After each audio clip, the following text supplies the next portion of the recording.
Assalamualaikum warahmatullahi wabarakatuh. Apa kabar anak-anak kelas 12? Semoga kalian tetap sehat selalu dan dalam lindungan Allah Subhanahu wa taala. Pada kali ini kita akan belajar PF simulasi apotek di kelas 12 dengan tema sistem penyimpanan obat. Jadi bagaimana penyimpanan obat di apotek, di rumah sakit secara keseluruhan di perbekalan farmasi. Nah, sebelum kita mulai, marilah kita membaca doa terlebih dahulu. Berdoa mulai. Berdoa selesai. Oke, jadi hari ini kita akan membahas terlebih dahulu tentang definisi penyimpanan farmasi atau penyimpanan yang ada di perbekalan farmasi itu seperti apa. Di sini penyimpanan adalah suatu kegiatan menyimpan dan memelihara perbekalan farmasi dengan pengaturan penyusunan di suatu ruangan penyimpanan atau gudang yang dinilai aman dari pencurian, kehilangan serta gangguan fisik yang dapat merusak mutu perbekalan farmasi. Jadi artinya penyimpanan ini dia menyimpan barang-barang farmasi agar terhindar dari pencurian, kemudian disimpan di tempat yang aman seperti gudang dan menghindari gangguan fisik yang dapat merusak mutu obat tersebut. Kemudian kita next ke tujuan penyimpanan. Di sini yang pertama yaitu memelihara mutu perbekalan farmasi. Yang kedua, memudahkan pencarian dan pengawasan. Kemudian menjaga keberlangsungan persediaan perbekalan farmasi dan menghindari penggunaan yang tidak bertanggung jawab. Jadi penyimpanan tadi itu bertujuan supaya tidak terjadi kehilangan barang, kemudian menghindari penggunaan yang tidak bertanggung jawab, dan juga bisa memudahkan pencarian TTK ataupun apoteker saat mencari obat. Di sini saya juga punya gambar. Jadi di sini ada gambar orang sedang kepanasan. Dan situ ada juga tulisannya, "You can be a thermometer if you feel hot in your drugstore room. Your drugs are probably hot." Tuh. Nah, di sini juga artinya bahwa kalian tuh bisa juga menjadi termometer atau perasa suhu atau pengira-ngira suhu. Jadi situ jika kamu merasakan panas di ruangan obatmu, maka obat tersebut juga bisa mungkin sedang panas juga. Nah, seperti itu.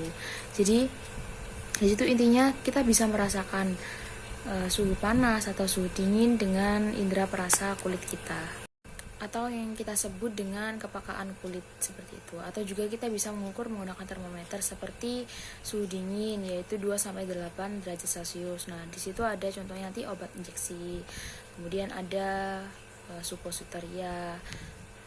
Sedangkan kalau untuk obat bebas seperti tablet biasanya disimpannya di suhu ruangan yang tidak lembab, kering dan terhindar dari sinar matahari langsung. Oke, next kita lanjut. Di sini ada tempat penyimpanan. Nah, di situ ada bangunan. Yang pertama konstruksinya kuat, tidak lembab dan tidak ada kerusakan fisik. Artinya di sini bangunannya adalah bangunan yang tidak lembab, jadi kering dan terhindar dari sinar matahari kalau bisa ya untuk penyimpanan obat. Kemudian ruangannya memiliki kemudahan bergerak, kemudian sirkulasi udaranya yang baik.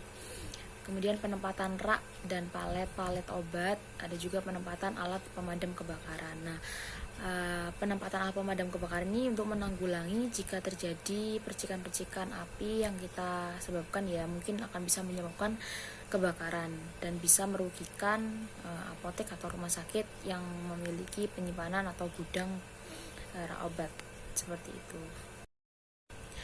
Nah, kemudian untuk metode penyimpanan di sini ada pengelompokan obat, alkes, kemudian ada nanti PKRT seperti itu.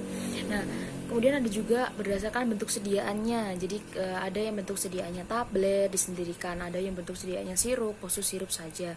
Ada yang untuk obat tetes mata ya, kita bisa menemui saat magang. Mungkin kalian yang pernah magang di rumah sakit biasanya nanti menemukan bahwa obat tetes mata, tetes telinga itu disendirikan. Ada juga tempatnya nanti rak salep itu juga disendirikan. Kemudian berdasarkan kelas terapinya, misalkan khusus obat diabetes saja. Di situ ada glibenclamid, ada glimepiride. Kemudian ada nanti obat jantung, obat khusus jantung saja. Nah, seperti itu. Ada juga yang berdasarkan alfabetis. Alfabetis ini berdasarkan abjad. Jadi dari huruf A sampai Z. Jadi misalkan ada huruf A amoksilin, maka di situ abjadnya A semua. Jadi B semua seperti itu. Ada juga ini metode penyimpanan secara slow moving dan fast moving. Ini artinya yang slow moving itu adalah barang yang lambat keluarnya atau lambat terjualnya. Sedangkan untuk yang fast moving ini cepat terjualnya, atau biasanya ini adalah obat-obat yang sering dibeli oleh pasien. Nah, biasanya nanti tiap apotek beda-beda ya, karena masyarakatnya juga memiliki kebutuhan obat atau penyakit yang beda-beda juga. Kemudian untuk yang selanjutnya yaitu metode penyimpanan sistem FIFO dan FIFO. FIFO ini artinya first in first out, jadi barang yang pertama kali masuk adalah barang yang pertama kali dikeluarkan, seperti itu. Kemudian ada juga yang berdasarkan FIFO. FIFO ini first expired first out, jadi barang yang pertama kali mendekati tanggal kadaluarsanya adalah barang yang pertama kali harus dikeluarkan. Jadi ini menanggulangi agar barang-barang yang mendekati tanggal kadaluarsa bisa terjual dengan cepat, jadi dia tidak overstock di belakang, seperti itu, supaya tidak menimbulkan kerugian juga pada apoteknya. Oke, next yang selanjutnya adalah penyimpanan obat lasa.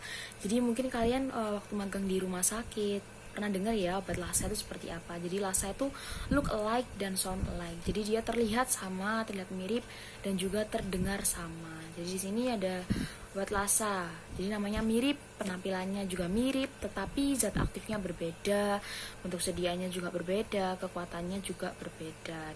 Kemudian di sini ada arti lain norum, yaitu nama obat, rupa, dan ucapannya mirip. Nah, itu ya. Kemudian ada juga kriteria untuk penyimpanan obat lasa. Jadi yang pertama, diletakkan tidak berdekatan satu sama lain ya. Jadi ini menghindari untuk kesalahan pengambilan obat. Kemudian diselingi obat lain ya. Kemudian diberi label lasa. Jadi supaya Tetika tahu bahwa obat tersebut look alike sound alike. Jadi mungkin ada yang sama terdengarnya atau bentuknya juga sama.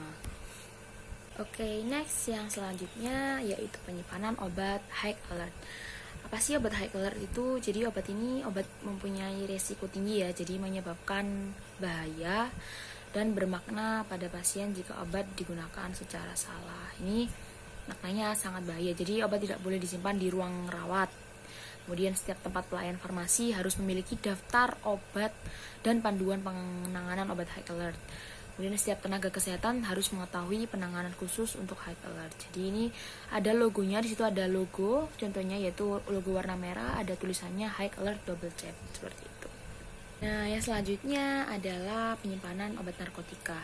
Nah, mungkin ini pernah kalian lihat di apotek, di rumah sakit, ini ada lemari ya, lemari yang berbentuk rangkap, biasanya itu digunakan untuk penyimpanan obat narkotika dan psikotropika.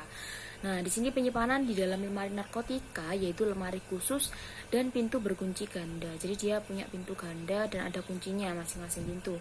Kunci dipegang hanya oleh petugas yang ditunjuk. Jadi bisa apotekernya atau yang ditunjuk oleh apoteker, seperti itu. Untuk mempertanggungjawabkan keamanan lemari psiko atau narkotika.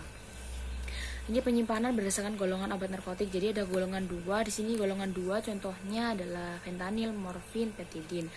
Untuk golongan 3 contohnya adalah kodein. Nah, untuk penyimpanan obat narkotika ini mungkin kita akan membahasnya lebih lanjut di materi selanjutnya, yaitu tentang obat psiko, narko. Nanti kita akan belajar secara detailnya untuk penyimpanan obat psiko dan narko. Untuk saat ini kita hanya mengenal atau menjelaskan penggambarannya saja seperti apa penyimpanan narko dan psiko. Oke. Nah, untuk selanjutnya ini ada tugas, jadi silakan kalian mencatat materi-materi yang saya berikan di buku simulasi apotek. Kemudian nanti bisa ditambahkan informasi, kalian bisa mencari sumbernya dari internet, boleh dari buku, boleh. Nanti bisa ditulis sumbernya, jadi seperti daftar pustaka, sumbernya dari internet, webnya apa, bukunya judulnya apa, terbitnya tahun berapa, seperti itu. Kemudian nanti dikumpulkan di classroom, jangan lupa juga dikumpulkannya tepat waktu. Nah, cukup sekian untuk pembelajaran simulasi apotek hari ini. Saya ucapkan terima kasih atas perhatiannya. Jangan lupa untuk belajar, tetap jaga kesehatan, dan jangan lupa semangat untuk mengerjakan tugas. Saya akhiri, wassalamualaikum warahmatullahi wabarakatuh.